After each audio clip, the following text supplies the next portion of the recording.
کچھ ایسے واقعات تاریخ کے حوالوں سے جو اندیکھے اور انسنے ہیں آپ کو میرے چینل پر دیکھنے اور سننے کو ملیں گے۔ میرے چینل کو سبسکرائب کیجیے اور بیل آئیکن دبائیے۔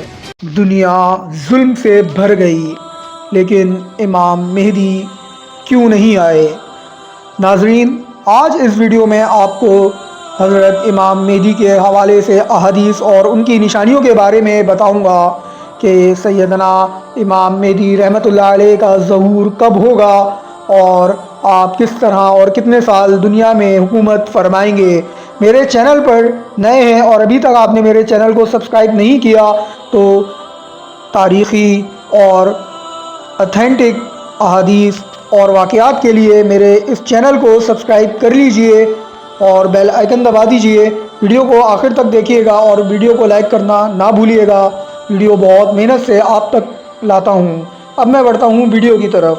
قیامت سے پہلے ایک زمانہ ایسا بھی آئے گا کہ دنیا میں کفر پھیل جائے گا، زمین ظلم اور سرکشی سے بھر جائے گی، اسلام حرمین شریفین کی طرف سمٹ جائے گا، اولیاء و ابدال وہاں ہجرت کر جائیں گے، پھر سیدہ فاطمہ الزہرا رضی اللہ تعالی عنہ کی اولاد سے ایک شخص پیدا ہوگا جو زمین کو عدل و انصاف سے بھر دے گا۔ یہی تمام روئے زمین پر حکومت کرنے والے پانچویں بادشاہ ہوں گے جنہیں حضرت امام مہدی کہا جاتا ہے۔ رسول اللہ صلی اللہ علیہ وآلہ وسلم نے فرمایا دنیا ختم نہ ہوگی حتیٰ کہ عرب کا بادشاہ ایک شخص بنے گا جو مجھ سے یا میرے گھر والوں سے ہے، اس کا نام میرے نام کے موافق اور اس کے باپ کا نام میرے والد کے نام کے موافق ہوگا۔ وہ زمین کو عدل و انصاف سے بھر دے گا جیسے وہ ظلم و زیادتیوں سے بھرتی ہے۔ حضرت سیدنا امام مہدی رحمۃ اللہ علیہ کا نام محمد اور آپ کے والد کا نام عبداللہ ہوگا، جیسا کہ حدیث پاک میں اشارہ ہے۔ اس حدیث پاک سے یہ بات بھی واضح طور پر معلوم ہوئی کہ حضرت امام مہدی ابھی پیدا نہیں ہوئے بلکہ پیدا ہوں گے، نیز ان کے والد کا نام عبداللہ ہوگا نہ کہ امام حسن عسکری۔ امام مہدی والد کی طرف سے حسنی سید ہوں گے، والدہ کی طرف سے حسینی۔ آپ کے اصول یعنی ماں، دادی، نانی وغیرہ اوپر تک میں کوئی والدہ حضرت عباس رضی اللہ تعالی عنہ کی اولاد سے ہوں گی، لہٰذا آپ حسنی بھی ہوں گے اور حسینی بھی اور عباسی بھی۔ اس میں ان لوگوں کا رد ہے جو کہتے ہیں کہ امام حسن عسکری ہی امام مہدی ہیں، وہ غار میں چھپے ہوئے ہیں کیونکہ وہ حسینی سید ہیں، حسنی نہیں۔ حضرت امام مہدی کا حلیہ مبارک ناظرین کیسا ہوگا؟ حضرت امام مہدی رحمۃ اللہ علیہ اخلاق، آداب اور عادات میں ہمارے پیارے نبی صلی اللہ علیہ وسلم کی طرح ہوں گے، مگر شکل و صورت میں پورے مشابہ نہ ہوں گے، اگرچہ بعض باتوں میں نبی پاک صلی اللہ علیہ وسلم کے ہم شکل ہوں گے، جیسا کہ حدیث پاک میں ہے۔ رسول اکرم صلی اللہ علیہ وآلہ وسلم نے فرمایا مہدی مجھ سے ہیں، چوڑی پیشانی والے، اونچی ناک والے، 7 سال سلطنت فرمائیں گے۔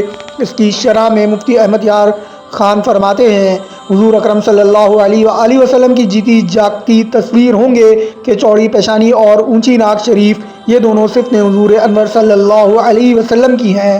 امام مہدی کا ناظرین ظہور کب ہوگا؟ امام مہدی کا ظہور ماہ رمضان میں ابدال کعبہ شریف کے طواف میں مشغول ہوں گے، وہاں اولیاء حضرت مہدی رحمۃ اللہ علیہ کو پہچان کر ان سے بیعت کی درخواست کریں گے۔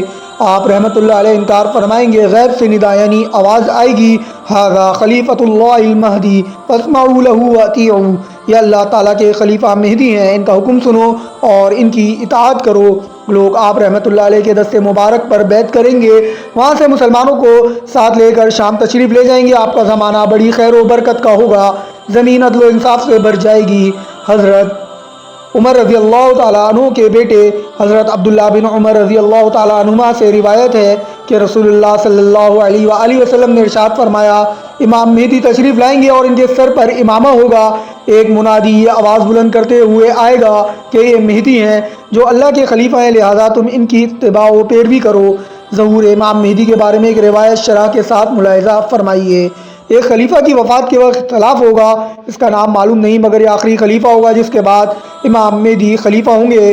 ممبروں میں اختلاف ہوگا کہ کسے خلیفہ چنے، تو اہل مدینہ میں سے ایک صاحب مکہ معظمہ کی طرف تیزی سے تشریف لے جائیں گے اس خوف سے کہ کہیں انہیں خلیفہ نہ چن لیا جائے۔ اہل مکہ میں سے کچھ لوگ ان کے پاس آئیں گے، وہ لوگوں سے چھپے ہوئے مکہ مکرمہ کے کسی گھر میں تشریف فرما ہوں گے، مگر مکہ والے ان کے دروازے پر پہنچ کر ان سے گزارش کریں گے اور انہیں باہر لائیں گے اور انہیں اپنا خلیفہ مان کر ان کے ہاتھ مبارک پر بیعت کریں گے، حالانکہ وہ صاحب اسے ناپسند کرتے ہوں گے۔ یہ لوگ ان سے مقام ابراہیم اور حجر اسود کے درمیان بیعت کریں گے۔ اس وقت شام کا بادشاہ کافر ہوگا۔ جب ان سے ان کی خلافت کا پتہ لگے گا تو وہ ان سے جنگ کرنے کے لیے ان کی طرف ملک شام سے ایک لشکر بھیجے گا، جس لشکر کا نام سفیانی ہوگا۔ اس لشکر کو مکہ و مدینہ کے درمیان ایک میدان میں دھسا دیا جائے گا۔ اس لشکر میں صرف ایک شخص بچے گا جو ان کی ہلاکت کی خبر لوگوں تک پہنچائے گا۔ جب سیدنا حضرت امام مہدی رحمۃ اللہ علیہ کی یہ کرامت لوگوں میں مشہور ہوگی تو ان کے پاس شام کے ابدال اور عراق والوں کی جماعتیں آئیں گی تو ان کو بیعت کر لیں گے۔ پھر قریش کا ایک شخص نکلے گا جس کے ماموں بنو کلب سے ہوں گے۔ یہ خبیث انسان اپنے ماموں کی مدد سے حضرت امام مہدی کے مقابلے میں ایک لشکر بھیجے گا۔ امام مہدی کا لشکر ان پر غالب آئے گا۔ دوسری روایت میں ہے نقصان میں ہوگا وہ شخص جو بنی کلب سے حاصل شدہ مال غنیمت میں شریک نہ ہو۔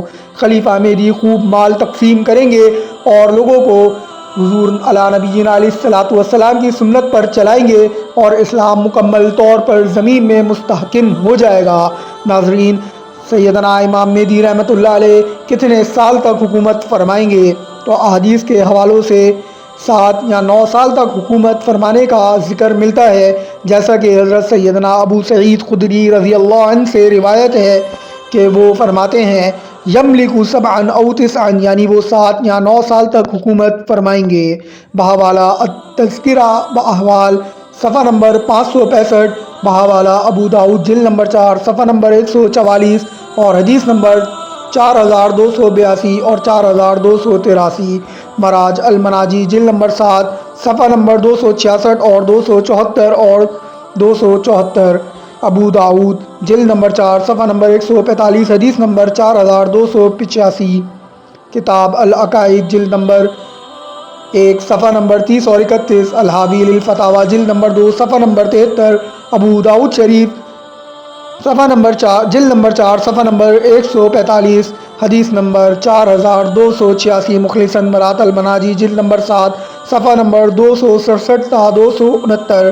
امید ہے ناظرین یہ ویڈیو آپ حضرات کو پسند آئی ہوگی۔ انشاءاللہ جلد ایک اور نئی ویڈیو کے ساتھ حاضر ہوں گا۔ اللہ حافظ۔